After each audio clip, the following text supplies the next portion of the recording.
really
history of the world has a socio-political document expressed in such profound, eloquent, and unequivocal language the dignity and the worth of human personality.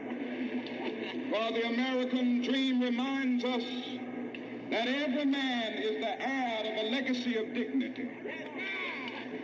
And yet ever since the founding fathers of our nation dreamed this dream, America has been, to use a big word that the psychologists and the psychiatrists use, a schizophrenic personality. Tragically defined.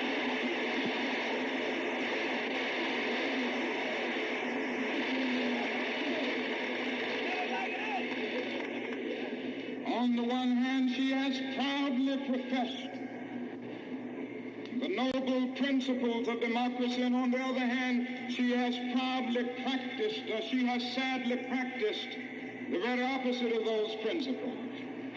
Indeed, slavery and segregation have always been strange paradoxes in a nation founded on the principle that all men are created equal.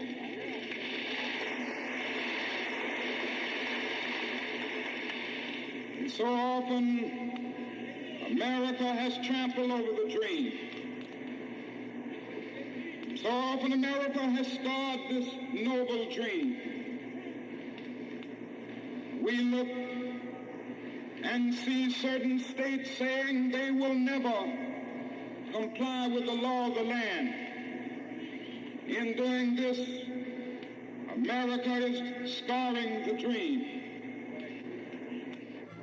We notice people who merely want to be free, being brutalized, homes being bombed, churches being bombed. This is a way of scarring the American dream. We notice people who merely want to exercise their citizenship rights being thrown into jail. This is a way of scarring the dream. We can hear the voice of a little Emmett Till crying from the rushing waters of Mississippi. This is a way of scarring the dream. And so the Negro is still trampled over by the iron feet of oppression.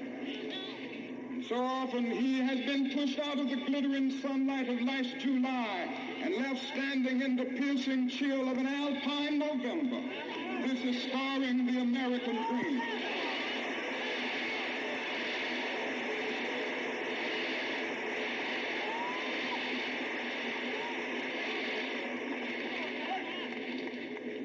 May I say to you, as has been said so eloquently all the afternoon, this dream is being scarred not only in Alabama, Mississippi, and Louisiana and all of the southern states, but it is being scarred in New York, in Illinois, in Pennsylvania, and I imagine even in California.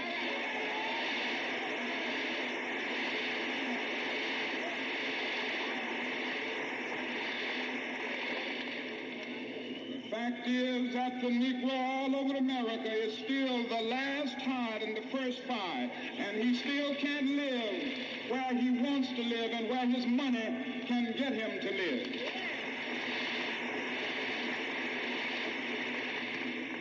But today, more than ever before, America is challenged to bring this noble dream into reality. For the shape of the world today does not afford us the luxury of an anemic democracy. And the price that the United States must pay for the continued exploitation of the Negro and other minority groups is the price of its own destruction.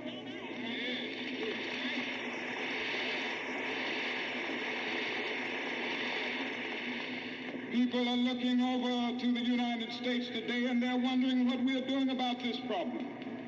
They're looking over from Asia and Africa. For years, most of these people have been dominated politically, exploited economically, segregated, and humiliated by some foreign power. But Today they are gaining their independence. More than 1,600,000,000 of the former 1,800,000,000 colonial subjects have their independence today. And they are saying in no uncertain terms that racism and colonialism must go.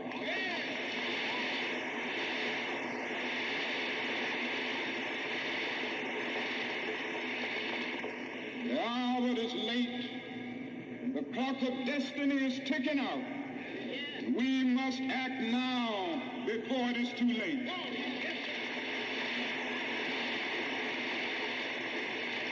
It is trite but urgently true that if America is to remain a first-class nation, she can no longer have second-class citizens.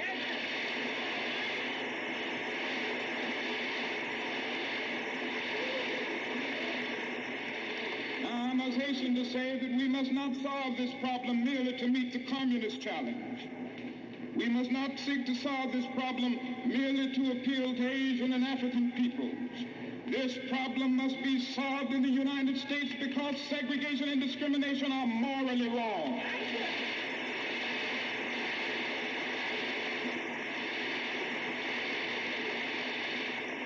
Must be solved because segregation relegates persons to the status of things and stands against all of the noble principles of our Judeo-Christian heritage. It must be solved not merely because it is diplomatically expedient, but because it is morally compelling. This must be said all over the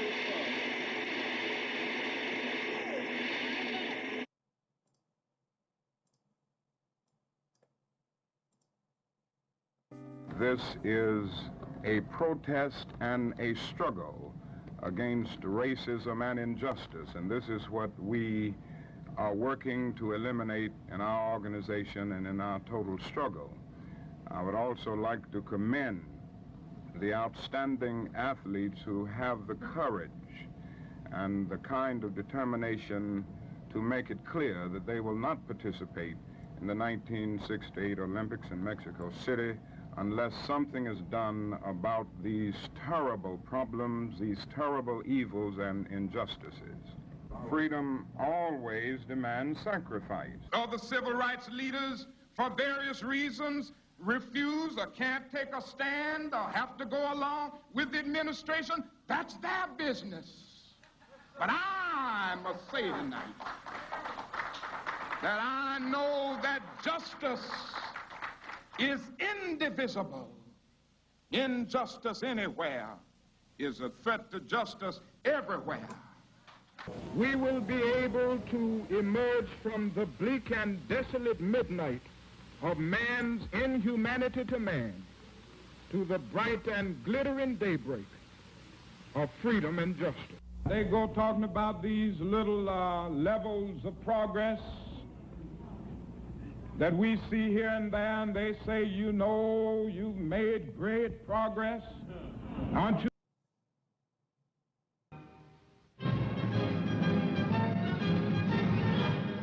Otto Preminger, foremost independent producer.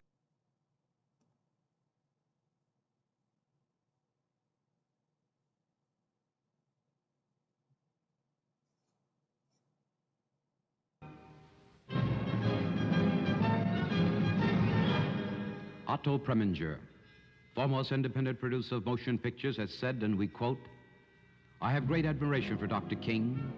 His spirit and devotion to these ideals, when translated into reality, will lead to full democracy, the greatest advancement for Americans of all creeds and colors that our country has ever known."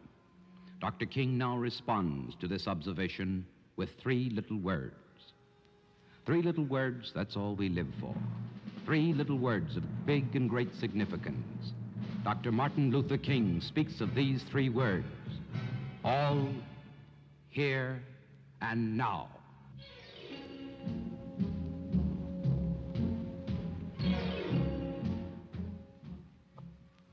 We don't need to utter but three words to tell this nation what we are talking about. They aren't big words. You don't need to have a great vocabulary to utter them. You don't need to have a philosophical bent to grasp them. They are three little words.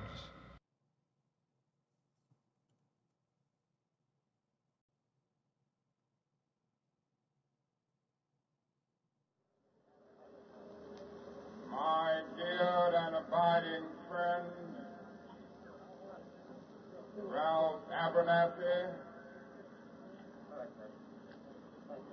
and to all of the distinguished Americans seated here on the rostrum,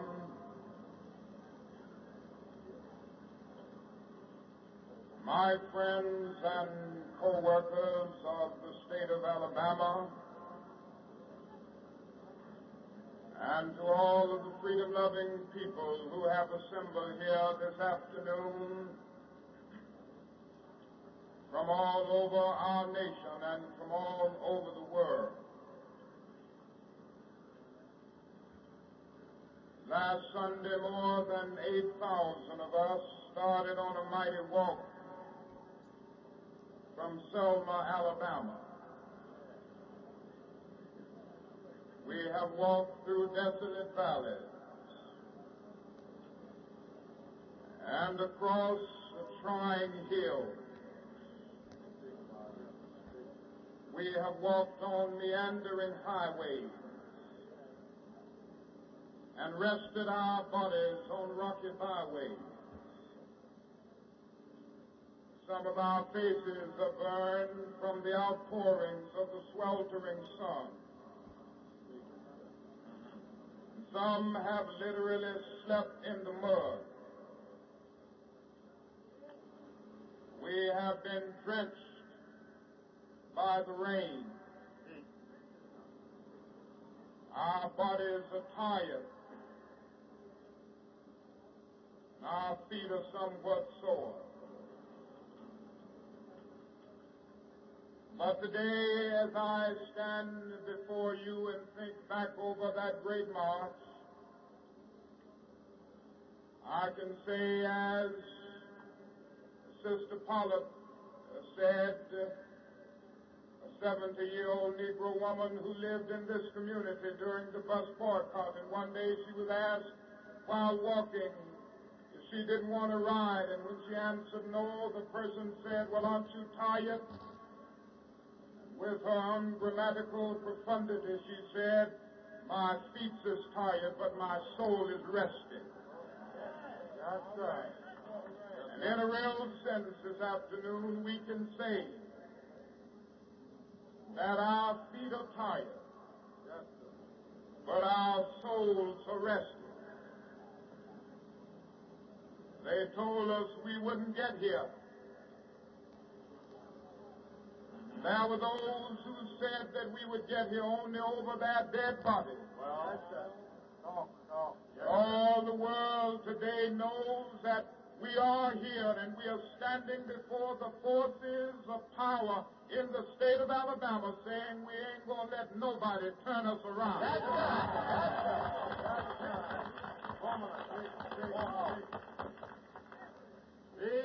Now, it is not an accident. One of the great marches of American history should terminate in Montgomery, Alabama. Yes, sir. Just 10 years ago in this very city, a new philosophy was born of the Negro struggle. Montgomery was the first city in the South in which the entire Negro community united and squarely faced its age-old oppressors. Yes, sir. Well, out of its struggle, more than bus segregation was won. A new idea, more powerful than guns or clubs, was born. Negroes took it and carried it across the South in epic battles. Yes, sir. That electrified the nation and the world. Yet strangely, the climatic conflicts always were fought and won on Alabama soil.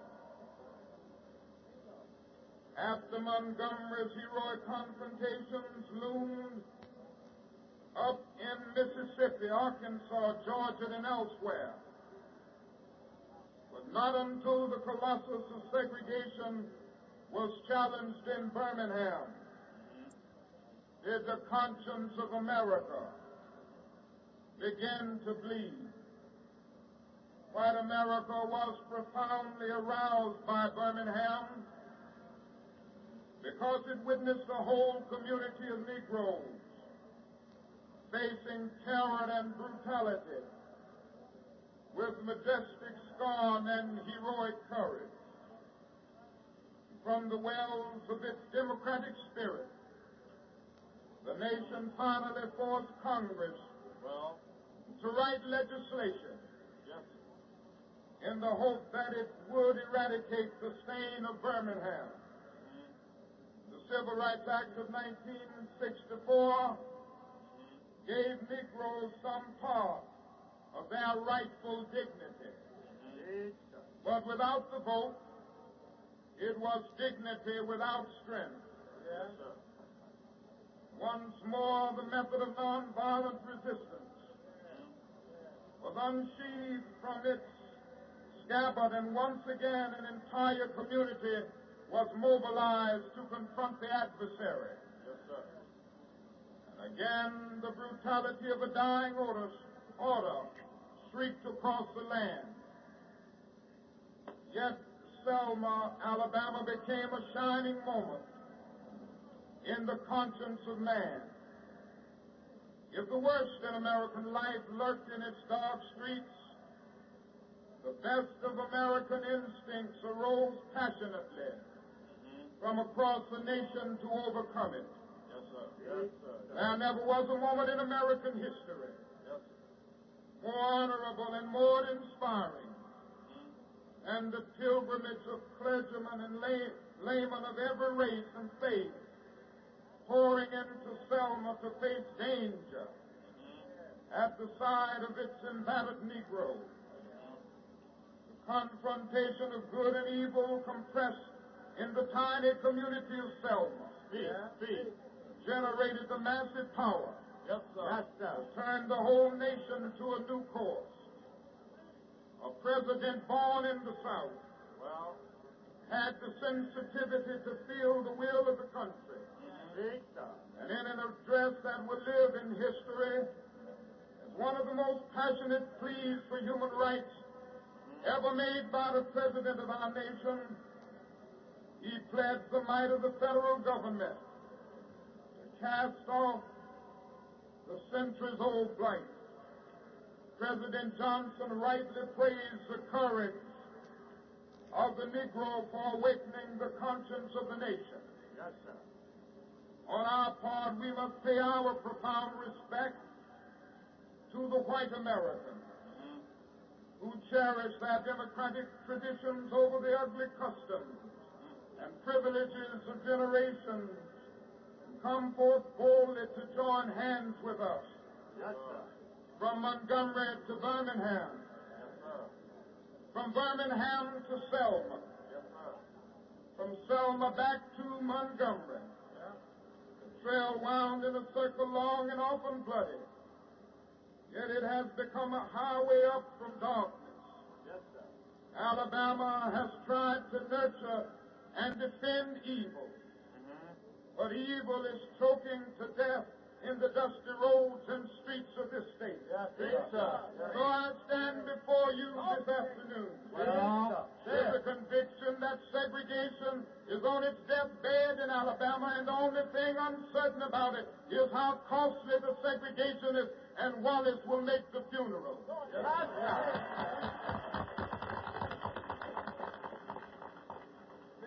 Our whole campaign in Alabama has been centered around the right to vote. In focusing the attention of the nation and the world today on the flagrant denial of the right to vote, we are exposing the very origin, the root cause of racial segregation in the Southland. Racial segregation as a way of life did not come about as a natural result of hatred between the races immediately after the Civil War. There were no laws segregating the races then. As the noted historian C. Van Woodruff, in his book The Strange Career of Jim South. The segregation of the races was really a political stratagem employed by the emerging urban interests in the South to keep the Southern masses divided and Southern labor the cheapest in the land. You see, it was a simple thing to keep the poor white masses working for near starvation wages in the years that followed the Civil War. Why, if the poor white plantation mill worker became dissatisfied with his low wages, the plantation or mill owner would merely threaten to fire him and hire a former Negro slave and pay him even less. Thus, the Southern wage level was kept almost unbearably low. Toward the end of the Reconstruction era, something very significant happened. Listen to it. There developed what was known as the populist movement. The leaders of this movement began awakening the poor white masses, and the former Negro slaves, to the fact that they were being fleeced by the emerging urban interests. Not only that, but they began uniting the Negro and white masses into a voting bloc that threatened to drive the urban interests from the command posts of political power in the South. To meet this threat, the Southern aristocracy began immediately to engineer the development of a segregated society. I want you to follow me through here because this is very important to see the roots of racism and the denial of the right to vote. Through their control of mass media, they revived the doctrine of white supremacy.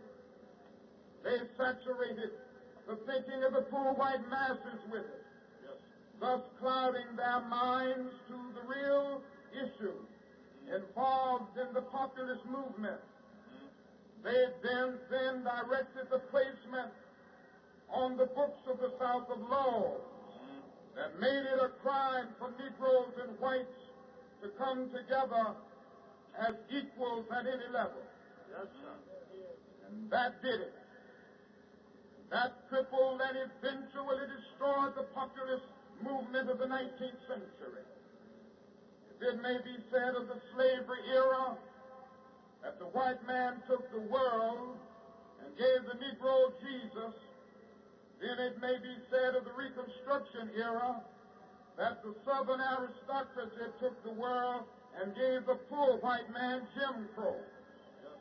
He gave him Jim Crow, and when his wrinkled stomach cried out for the food that his empty pockets could not provide, he ate Jim Crow, a psychological bird that told him that no matter how bad off he was, at least he was a white man better than the black man.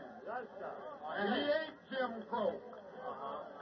And when his undernourished children cried out for the necessities that his low wages could not provide, he showed them the Jim Crow signs on the buses and in the stores, on the streets and in the public buildings. And his children, too, learned to feed upon Jim Crow, that last outpost of psychological oblivion. Thus, the threat of the free exercise of the ballot by the Negro and white masses alike resulted in the establishment of a segregated society. They segregated Southern money from the poor whites. They segregated Southern mores from the rich whites. They segregated Southern churches from Christianity. They segregated Southern minds from honest thinking. And they segregated the Negro from everything.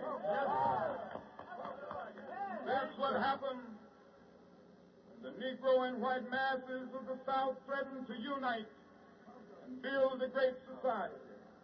A society of justice where none would prey upon the weakness of others.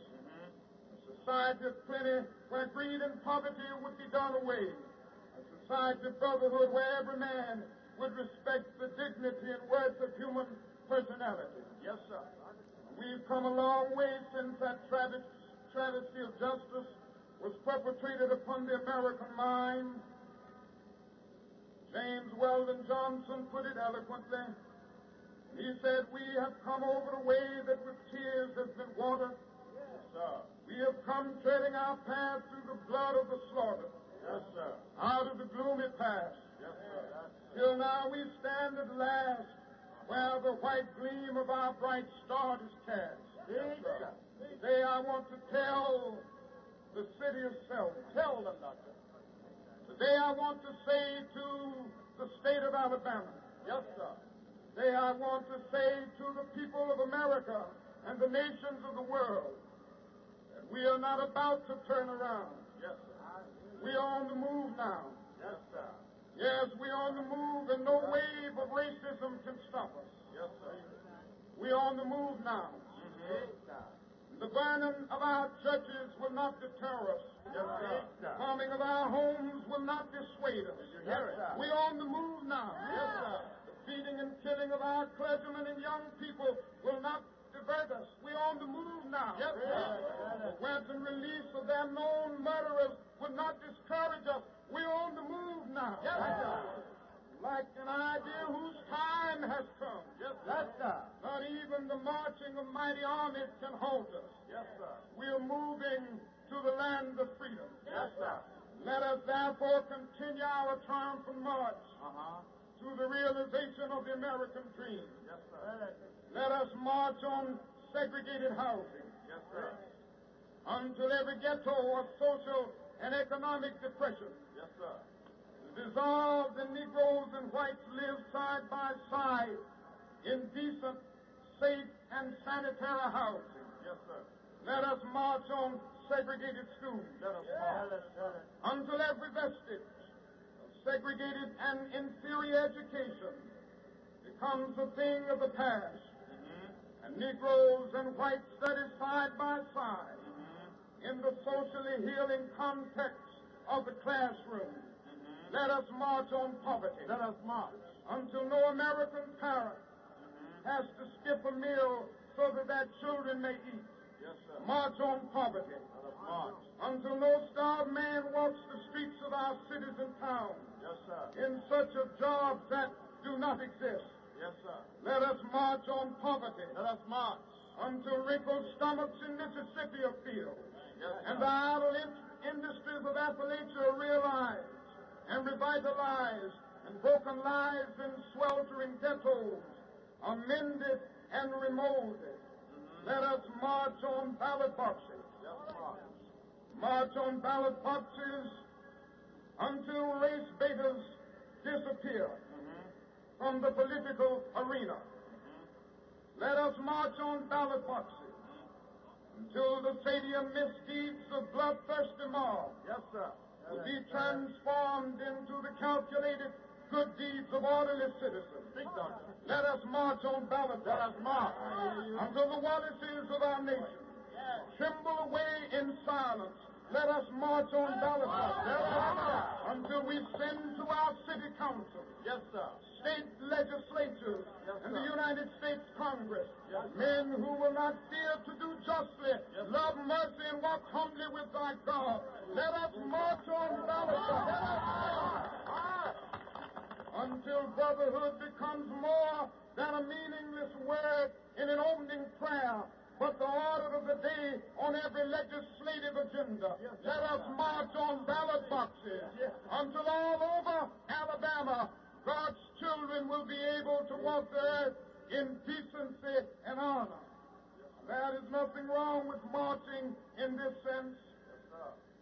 The Bible tells us that the mighty men of Joshua Yes, sir. merely walked about the walled city of Jericho. The barriers to freedom came tumbling down. Yes, sir. I like that old Negro spiritual. Yes, sir. Joshua fit the battle of Jericho Yes. in its simple yet colorful depiction. Yes, sir. That great moment in biblical history. Yes, sir. It tells us that Joshua fit the battle of Jericho. Yes, sir. Joshua fit the battle of Jericho. Yes, The sir. walls come tumbling down. Yes, sir. Up to the walls of Jericho, Yeah. they march with spear in hand. Yes, sir. Go blow them in my hand. Yes, sir.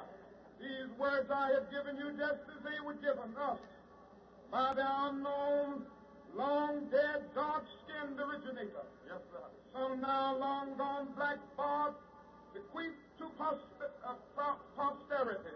These words in ungrammatical form. Yes, sir. Yes, sir. Yet with emphatic pertinence. Yes, sir. For all of us today, Uh-huh. the battle is in our hands. And we can answer with creative nonviolence the call to higher ground, to which the new directions of our struggle summons us. Yes, sir. The road ahead is not altogether a smooth one. There are no broad highways that lead us easily and inevitably to quick solutions. But we must keep going. In the glow of the lamplight on my desk a few nights ago, I gazed again upon the wondrous signs of our time, full of hope and promise of the future. And I smiled to see in the newspaper photographs of nearly a decade ago the faces so bright, so solemn of our valiant heroes, the people of Montgomery. To this list may be added the names of all those who have fought and, yes, died in the nonviolent army of our day. Medgar Evers, 3 civil rights workers in Mississippi last summer. William Moore, as has already been mentioned. Yes, sir. The Reverend James Reed. Yes, sir. Jimmy Lee Jackson. Yes, sir. The 4 little girls in the Church of God in Birmingham on Sunday morning.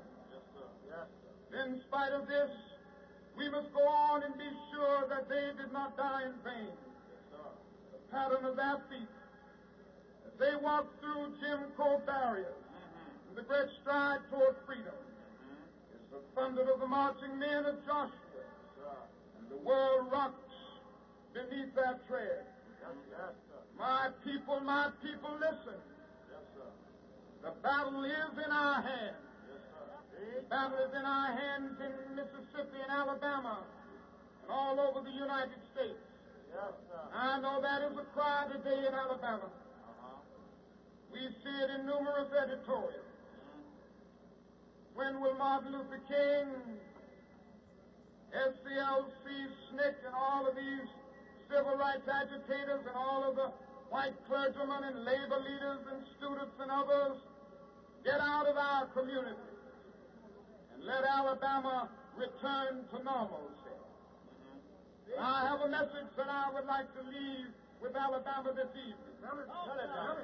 That is exactly what we don't want, and we will not allow it to happen.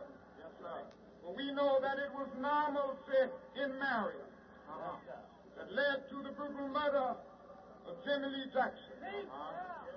It was normalcy in Birmingham that led to the murder on Sunday morning of 4 beautiful, unoffending, innocent girls.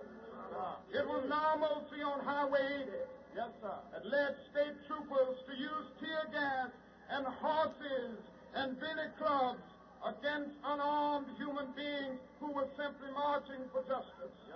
It was normalcy by a cafe in Selma, Alabama, that led to the brutal beating of Reverend James Reyes. It is normalcy all over our country, Yes, sir. which leaves the Negro perishing on the lonely island of poverty in the midst of a vast ocean of material prosperity. It is normalcy all over Alabama that prevents the Negro from becoming a registered voter. No, we will not allow Alabama to return to normalcy.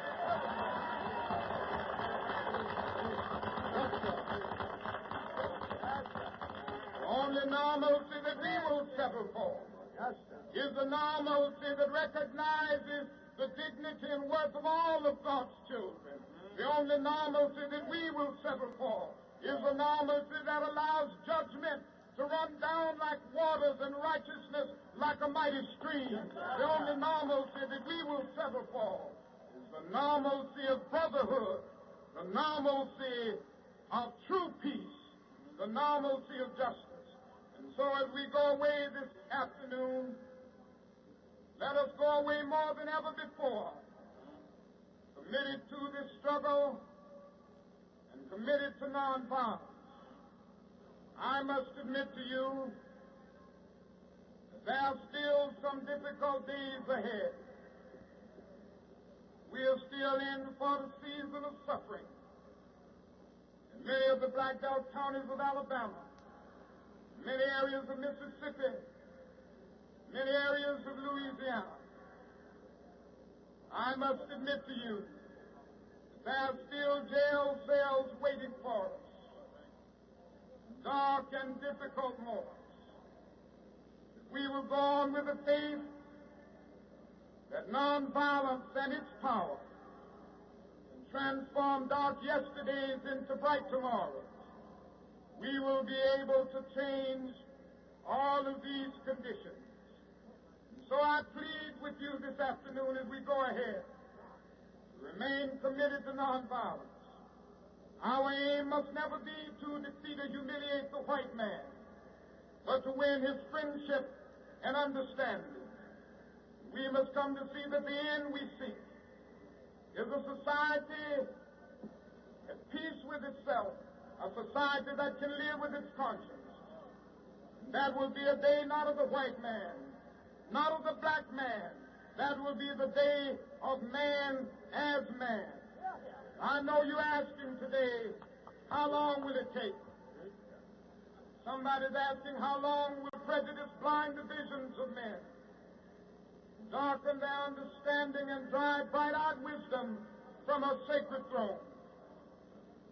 Somebody's asking, when will wounded justice, lying prostrate on the streets of Selma, Birmingham, and communities all over the South, be lifted from this dust of shame to reign supreme among the children of men? Somebody's asking, when will the radiant star of hope be plunged against the nocturnal bosom of this lonely night, plucked from weary souls the chains of fear and the manacles of death? How long will justice be crucified and truth buried? Yes, sir.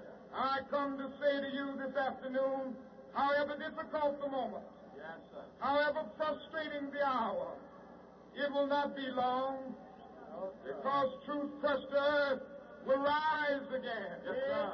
How long? Not long. Yes, sir. Because no lie can live forever. Yes, sir. How long? Not long. Because you shall reap what you sow. Yes, sir. How long? Not long. How long? Truth forever on the scaffold, wrong forever on the throne. Yes, that scaffold sways the future. Behind the dim unknown standeth God within the shadow, keeping watch above his own. How long? Not long. Because the arc of the moral universe is long, but it bends toward justice. How long? Not long. Because mine eyes have seen the glory of the coming of the Lord. He's trampling out the village where the grapes of wrath are stored.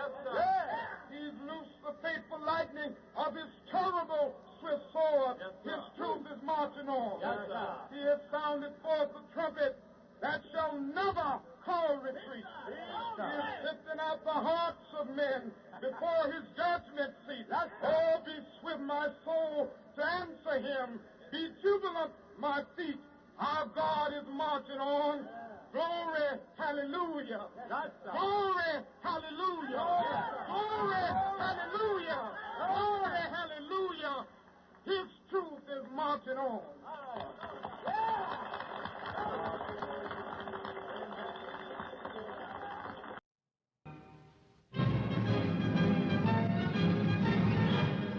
Otto Preminger, foremost independent producer of motion pictures, has said, and we quote, "I have great admiration for Dr. King. His spirit and devotion to these ideals, when translated into reality, will lead to full democracy, the greatest advancement for Americans of all creeds and colors that our country has ever known." Dr. King now responds to this observation with three little words. Three little words, that's all we live for. Three little words of big and great significance. Dr. Martin Luther King speaks of these three words: all, here, and now.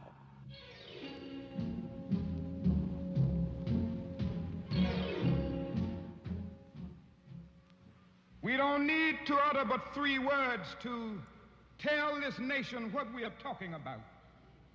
They aren't big words. You don't need to have a great vocabulary to utter them. You don't need to have a philosophical bent to grasp them. They are 3 little words. But we want to let the world know that these words describe what we mean and what we are determined to do about racial injustice. One is the word all. We don't want some of our rights. We don't want a few token handouts here and there. We want all of our rights.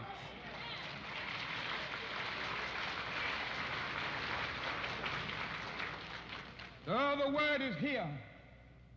There are some people who say that we need to go back to Africa.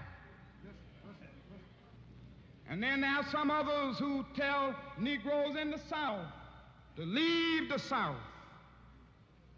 You can't be free, so get out. But down in Alabama and Mississippi and Georgia and South Carolina, we are saying something else now.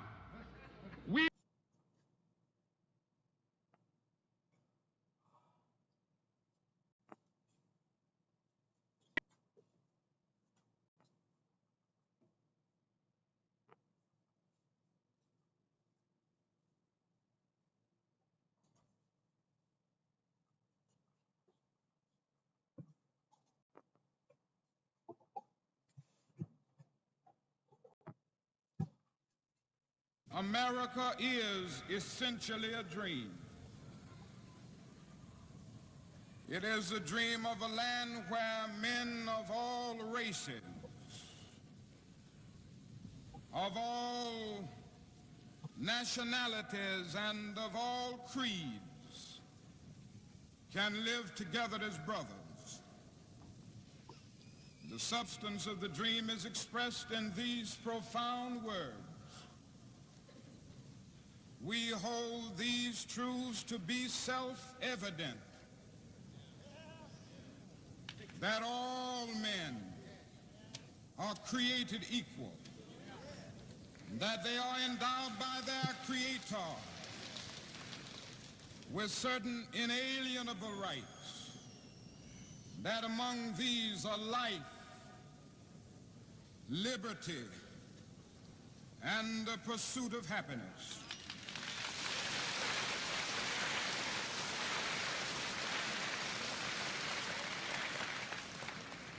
One of the first things we notice in this dream is its amazing universalism. It does not say some men, but it says all men. It doesn't say it doesn't say all white men, but it says all men, which includes black men.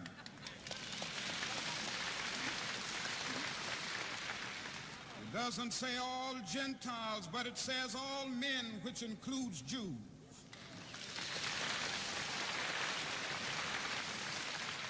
It doesn't say all Protestants, but it says all men, which includes Catholics. That is something else that we notice in this dream, which is one of the things that distinguishes democracy and our form of government with other totalitarian systems. It says that there are certain basic rights that are neither conferred by nor derived from the state. In order to discover where they came from, it is necessary to move back behind the dim mist of eternity. They are God-given.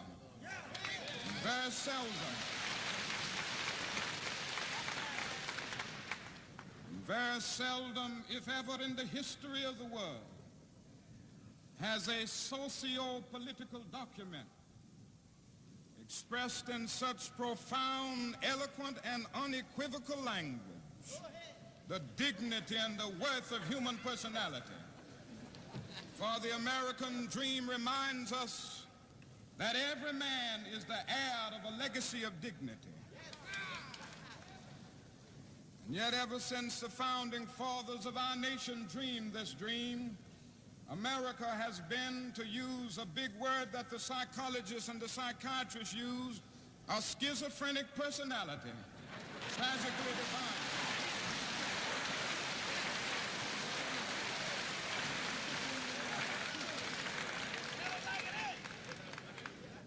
On the one hand, she has proudly professed the noble principles of democracy, and on the other hand, she has proudly practiced, or she has sadly practiced, the very opposite of those principles. Indeed, slavery and segregation have always been strange paradoxes in a nation founded on the principle that all men are created equal.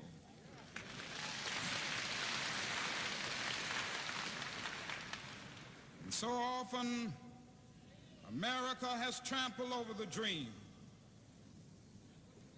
So often America has scarred this noble dream. We look and see certain states saying they will never comply with the law of the land. In doing this, America is scarring the dream. We notice people who merely want to be free being brutalized, homes being bombed, churches being bombed. This is a way of scarring the American dream. We notice people who merely want to exercise their citizenship rights being thrown into jail. This is a way of scarring the dream. And we can hear the voice of a little Emmett Till crying from the rushing waters of Mississippi. This is a way of scarring the dream. And so the Negro is still trampled over by the iron feet of oppression. And so often he has been pushed out of the glittering sunlight of life's July and left standing in the piercing chill of an alpine November. This is scarring the American dream.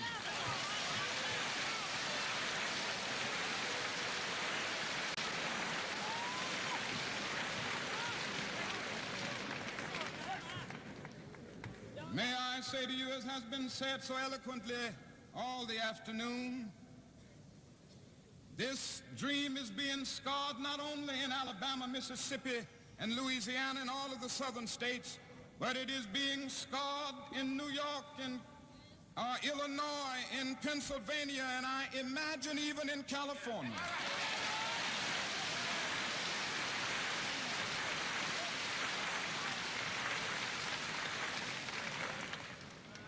The fact is that the Negro all over America is still the last hired and the first fired, and he still can't live where he wants to live and where his money can get him to live.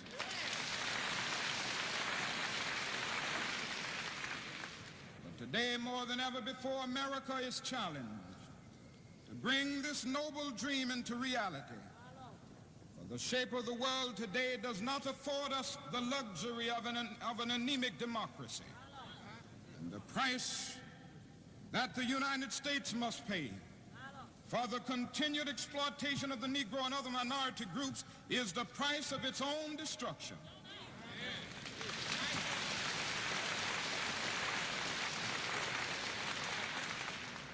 People are looking over to the United States today and they're wondering what we are doing about this problem.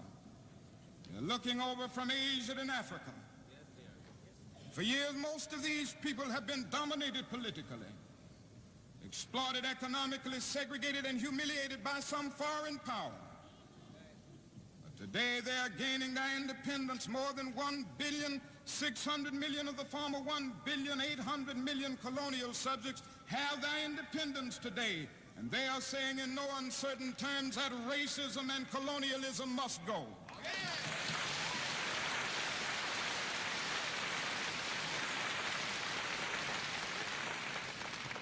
The hour is late.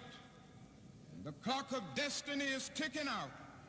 And we must act now before it is too late.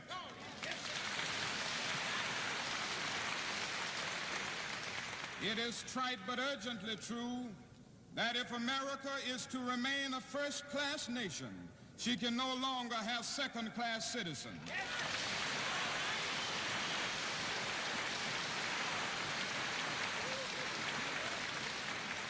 Now, I must hasten to say that we must not solve this problem merely to meet the communist challenge.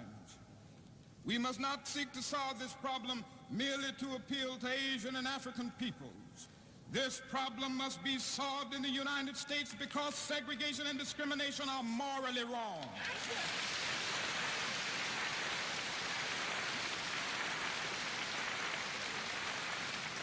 It must be solved because segregation relegates persons to the status of things and stands against all of the noble principles of our Judeo-Christian heritage. It must be solved not merely because it is diplomatically expedient, but because it is morally compelling. This must be said all over the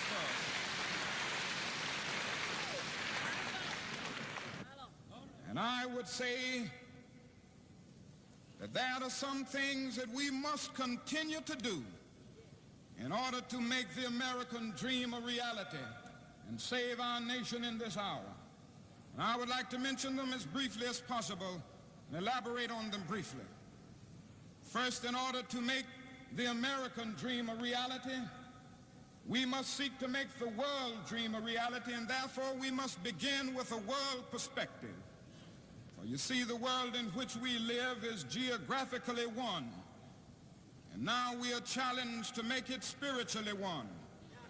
Now, it is true that the geographical oneness of this age in which we live came into being to a large extent through man's scientific ingenuity. For man, through his scientific genius, has been able to dwarf distance and place time in change. Yes, we've been able to carve highways through the stratosphere, and our jet planes have compressed into minutes distances that once took days. Bob Hope has described this new jet age in which we live, and I think he's given an adequate description.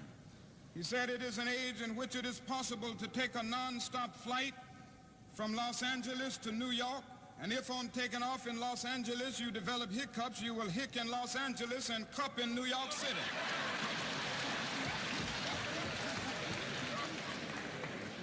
You know, it is possible because of the time difference to take a flight from Tokyo, Japan on Sunday morning and arrive in Seattle, Washington on the preceding Saturday night. And when your friends meet you at the airport and ask when you left Tokyo, you will have to say, I left tomorrow. This is the kind of world in which we live. This is a bit humorous, but I'm trying to laugh a basic fact into all of it, and it is simply this, that through our scientific genius, we've made of the world a neighborhood. And now, through our moral and ethical commitment, we must make of it a brotherhood. We must all learn to live together as brothers, or we will all perish together as fools. This is what we must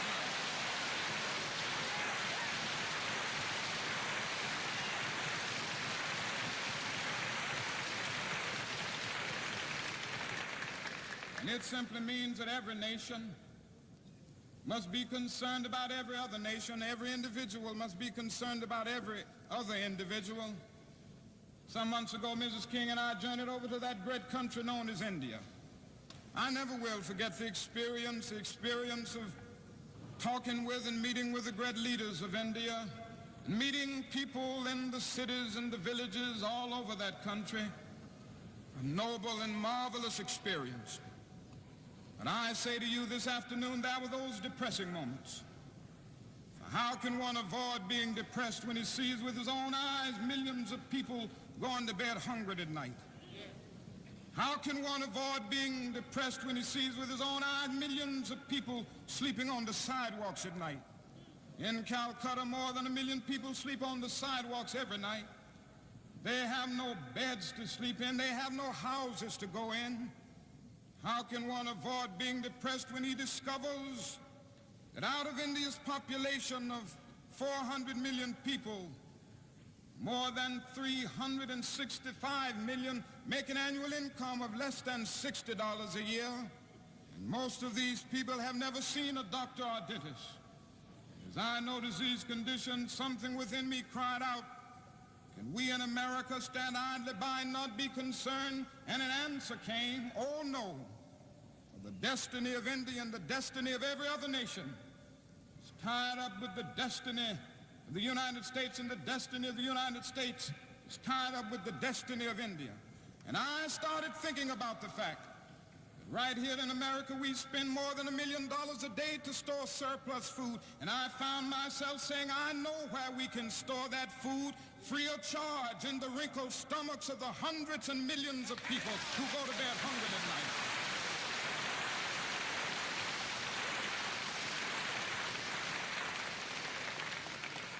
Maybe we've spent far too much of our money in the United States establishing military bases around the world rather than bases of genuine concern and understanding. All I'm saying is simply this, that all life is interrelated. We are caught in an inescapable network of mutuality, tied in a single garment of destiny. Whatever affects one directly, it affects all indirectly. As long as that is extreme poverty in this world, no man can be totally rich even if he has $1 billion. As long as diseases are rampant. As long as diseases are rampant and millions of people cannot expect to live more than 28 or 30 years, no one can be totally healthy even if he just got a checkup in the finest clinic of the nation. Strangely enough, I can never be what I ought to be until you are what you ought to be, and you can never be what you ought to be until I am what I ought to be.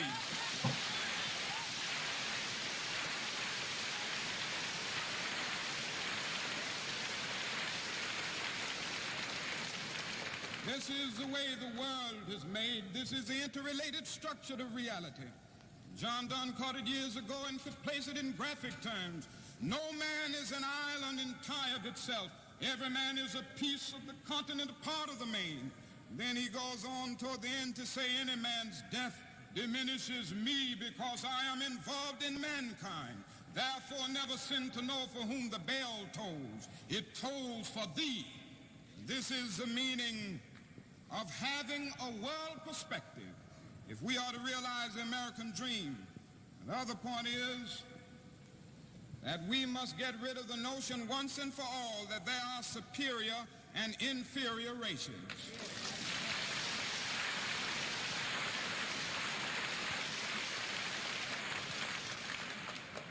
We must make it clear all over this land and all over the world that a doctrine of white supremacy has no basis in anthropology, has no basis in scientific thinking, and has no basis in morality.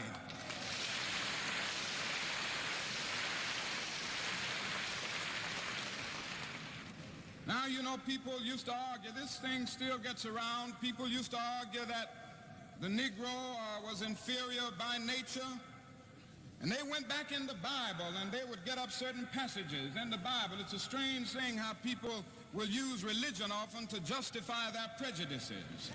And they would go back in the Bible and they would say, now the Negro is inferior by nature because of Noah's curse upon the children of Ham.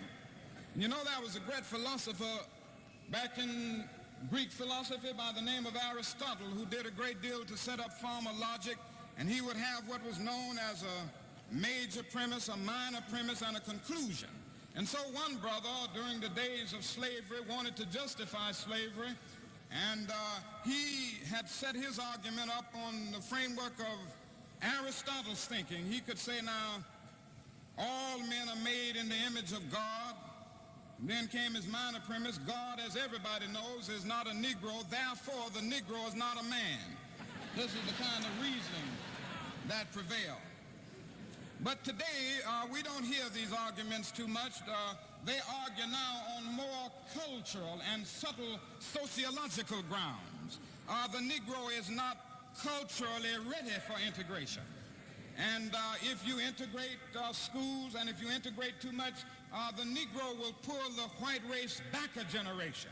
And then they go on to say, you know, that the Negro is inherently criminal and all of these things. Now, these people never say to us that many of these problems are problems of urban dislocation. and that poverty, ignorance, and disease breed crime, whatever the racial group may be, that these conditions are environmental and not racial, and it is a torturous logic to use the tragic results of segregation and discrimination as an argument for the continuation of them. The thing to do is to get rid of it.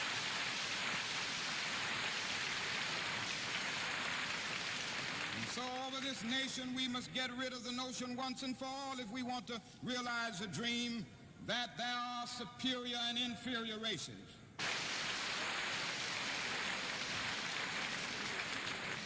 Now that is the final point that we must, the final thing that we must do in order to realize the American dream. We must continue to engage in creative protest to break down the barriers of segregation and discrimination. Now I know that there are those people who are the victims of some strange illusions, and they don't believe in the necessity for continued protest. One illusion is a myth of time. They say, just wait and don't push things and be patient and pray and time will work this problem out. You've heard that, I'm sure. These people fail to realize that time is neutral, and it can be used positively or negatively. We've seen this myth at work in the South, and the fact is that the segregationists at points have made a much more effective use of time than some other sources of goodwill, even the federal government. And I am convinced that we may have to repent not only for the blatant vitriolic words of the bad people, but for the appalling silence of the good people. Talking about time.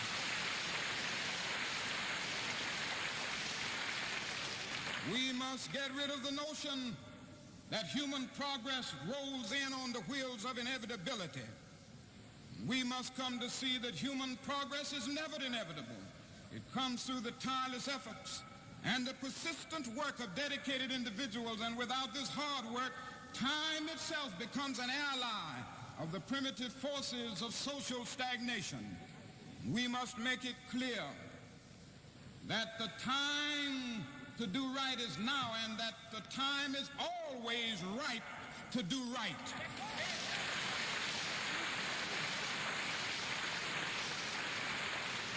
Now, the other illusion is the myth of educational determinism, as I call it.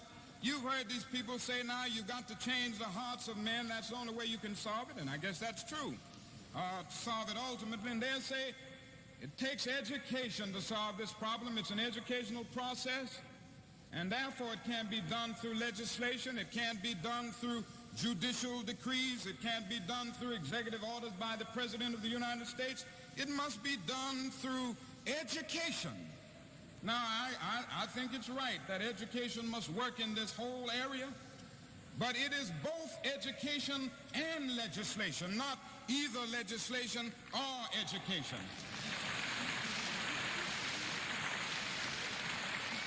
Now, it may be true that morality cannot be legislated, but behavior can be regulated.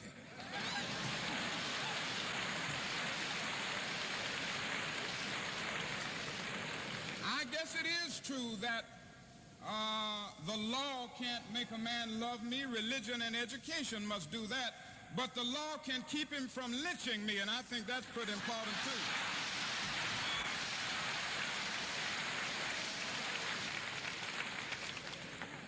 And so it means that we must push on in legislation, in the North and in the South. Every state should have a Fair Employment Practice Commission, so that there will be no discrimination in this area. Every state needs a fair housing law so that it will be made clear that there can be no discrimination in housing publicly or privately, and that even real estate people who will try to perpetuate this will have to stand before the bar of justice. This must be done all over the United States. Then we must continue to delve deeper into the philosophy of nonviolent resistance. That is something about this method that has power. And I know that there are those who will ridicule it occasionally, But it has worked miracles in the South. It has morality with it because it gives us the opportunity to work to secure moral ends through moral means. This is the morality of it. But it has certain practical consequences.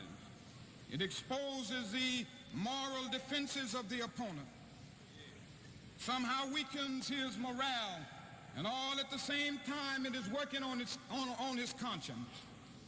It disarms him, and he just doesn't know what